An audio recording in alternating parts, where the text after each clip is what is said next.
Entendi. Então é isso. Vamos lá. Olá, tudo bem?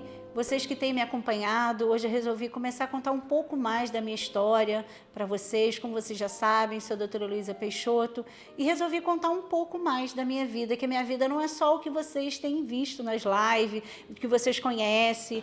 Então, assim, eu resolvi contar de como iniciou a minha vida. E eu sou filha de Elizabeth Jandre da Cunha e de Sebastião Américo da Cunha, que hoje se encontra morto, mas que foi um paizão muito simples. Para você ver a minha história, o meu pai é ignorante no sentido de que era analfabeto, não sabia nem escrever o nome.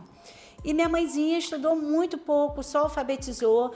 Eles eram de uma família muito pobre. O meu pai, ele criou os próprios irmãos, porque eram 12 irmãos, e os pais morreram, e eles não tomavam conta do outro. E aí ele conheceu minha mãe, ele já tinha 30 anos, minha mãe tinha 17 anos, era muito jovenzinha.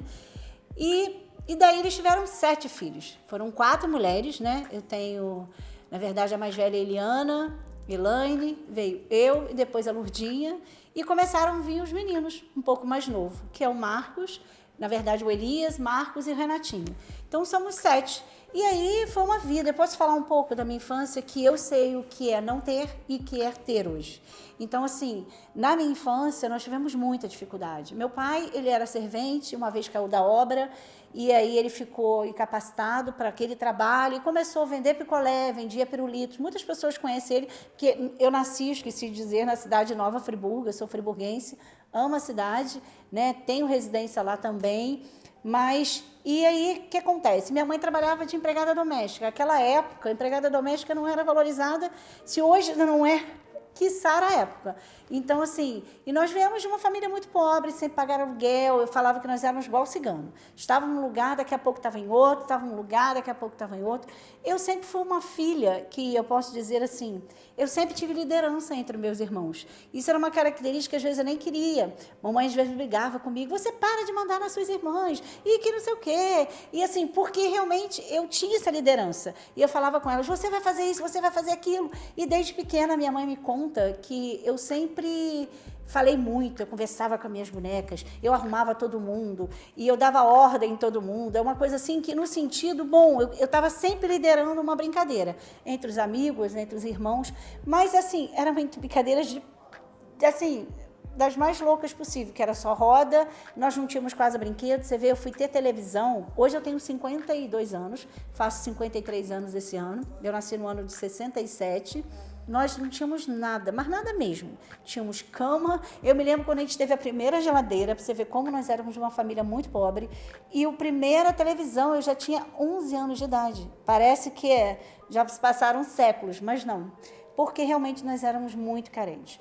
E assim, eu não posso dizer assim, passar fome, mas assim, nós passamos muita dificuldade, a ponto de não ter o que comer e os vizinhos trazerem naquele dia, porque meus pais eram autônomos, então não tinha condição. Mas eu sempre tive um olhar para dizer assim, eu quero ser isso, eu quero ser aquilo, e eu sempre fui uma menina muito dedicada naquilo que eu sempre quis fazer, seja em qualquer função. Com 10 anos de idade, eu comecei a tomar conta de filho dos outros, para ajudar a mamãe. A minha irmã mais velha já saía para trabalhar também em casa de família, naquela época podia se trabalhar, tanto que eu, com 11 anos de idade, eu tive meu primeiro emprego na papelaria Simões, uma papelaria que era uma papelaria de ponta, onde a minha mãe tinha um crediário do ano inteiro. Ela terminava em dezembro e começava a comprar os nossos paraquedos. Não sei quem lembra, a gente só ganhava de Natal uns paraquedozinhos, umas fofoletezinhas, porque eram coisas assim muito.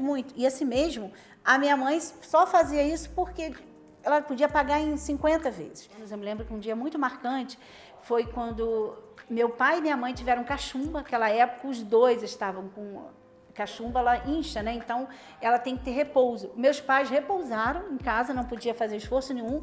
Éramos 4 meninas já, eu me lembro. Não tínhamos ainda os meninos e não tinha nada o que comer em casa. E quando eu me emociono, eu abri o forno, tinha um angu que ela tinha feito, estava mofada, e eu comendo aquilo, mamãe, para!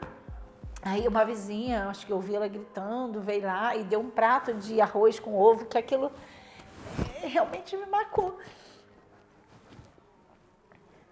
Então, E tivemos muitas outras necessidades, mas assim, eu quero dizer que minha mãe e meu pai sempre foram muito guerreiros para nos dar o que comer. E minha mãe sempre fez questão de botar a gente na escola. Meu pai falava assim, deixa isso para ir. Se não tem dinheiro para comprar material, compra outra coisa. Porque eu vivia assim, a minha mãe não. Eu quero que meus filhos estudem. Eu quero que meus filhos estudem, nem que seja a última coisa que eu faço na minha vida. Porque eu não tenho condições, eu não quero que eles tenham a mesma vida que a gente está tendo. Minha mãe formou os 7 filhos e eu, quando estava com 11 anos, eu fui trabalhar nessa papelaria e eu me lembro que começou uma boa fase da minha vida. Só que a gente, éramos criados, minha mãe trabalhava fora, um tomando conta do outro. Então a gente não tinha, sempre tivemos muito princípios, mas era muito assim, tudo, a gente tinha que resolver, então a gente tinha que crescer, não tinha jeito. E eu sempre dizia que eu queria estudar, que eu queria ser advogada, que eu queria ser juíza. Meu sonho sempre foi ser juíza. Eu me apaixonava. Nessa papelaria que eu trabalhei, eu era obrigada a tomar conta de uma livraria. E nessa livraria, eu tinha que estudar, eu tinha que ler os livros para indicar as pessoas. Só que eu era uma criança, não tinha consciência do que era aquilo. E meus estudos eram muito ruins, porque meus pais não conseguiam ficar em casa, como hoje. Eu vejo hoje os meus netos com meu filho, com a minha nora, e lá passando tudo, sabem tudo, são muito inteligentes, porque tem pessoas que podem acompanhar. No meu caso, não foi assim. Eu lia livro de Harold Robson, Sidney Sheldon, eu adorava, eu era apaixonada, eu me envolvia naquela história de juízes, de advogados. Eu falava, meu Deus, eu nasci para isso, eu não nasci para outra coisa. E quando eu engravidei, o que acontece? Eu tive que parar de estudar, porque eu fui rejeitada pelas minhas amigas, eu fui rejeitada por várias pessoas, e eu não tinha mais amigos. Todo mundo falava assim, essa não é uma boa companhia, porque ela engravidou. Então eu tive um problema sério, eu adquiri uma urticária crônica na minha vida, porque realmente eu pulei fases da minha vida, que hoje eu não aconselho ninguém ser mãe com essa idade, porque nós não temos maturidade, nem hoje em dia. Se hoje em dia as pessoas já olham assim, uma menina com 15 anos ter filho, quiçá naquela época. Então, assim, para mim foi um momento muito difícil, eu paralisei muitas fases da minha vida. Enfim, aí comecei, trabalha, e aí então, né, veio o casamento, como eu disse, meu filho foi o pajem desse casamento, ele entrou junto com a minha sobrinha, e assim, foi uma emocionante, que eu me lembro que o fotógrafo durante o casamento falou assim, por que você chorou tanto durante o casamento? Aí meu filho falou assim, você não chorou no casamento da sua mãe, não? Aí ele disse, não é tão comum nós irmos no casamento da mãe. E aí foi um período muito bacana, porque ele chorava muito, copiosamente, durante o casamento. Meu filho ficou muito emocionado. Enfim, e aí é dia a dia, né? Fiquei grávida da Natasha, e assim, eu era trabalho, casa e igreja, que sempre foi o nosso fundamento. Eu criei os meus filhos dentro da igreja, porque isso para mim sempre foi muito importante. Não a igreja, mas Deus como base, né, de uma família. E fui indo, trabalhei vendendo massa de pastel. Meu marido até brigava comigo, não por vender massa, que ele falava assim, você quer voltar a trabalhar? Volte. Mas é porque eu sempre quis dar algo mais aos meus filhos, porque, na verdade, ele sempre foi uma fortaleza pra gente. O Sérgio é um homem que sempre foi sempre foi a nossa coluna, a nossa raiz. Ele me ensinou muita coisa como pessoa, porque eu conheci ele, tinha 18, eu ia fazer 15 anos, e ele me ensinou muito de família, de caráter, de posicionamentos importantes.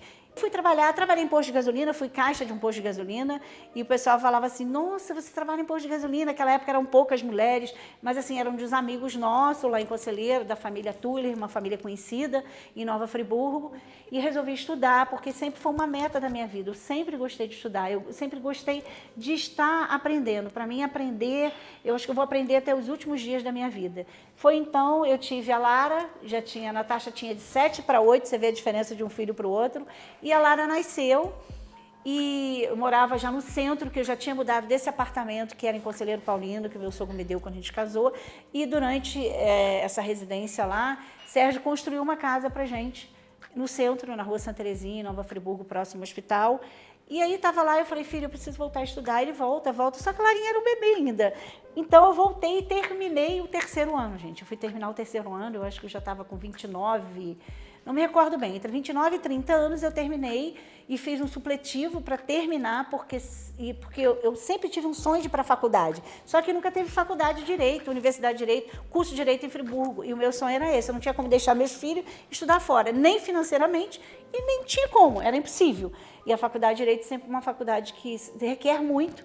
Quando então, eu terminei então o terceiro grau e começou a vir a faculdade na minha vida, aquele sonho que eu sempre quis, mas que era muito longe para mim. Era quase, na verdade, eu já tinha apagado ele em um determinado momento da minha vida, mas isso eu não posso contar para vocês, porque a história vai começar a ficar interessante. Quando eu começar a falar o próximo capítulo, eu gostaria de convidar vocês a assistirem o próximo capítulo da minha vida, que eu acho que vale muito a pena e vai ajudar muitas pessoas hoje a voltar a sonhar.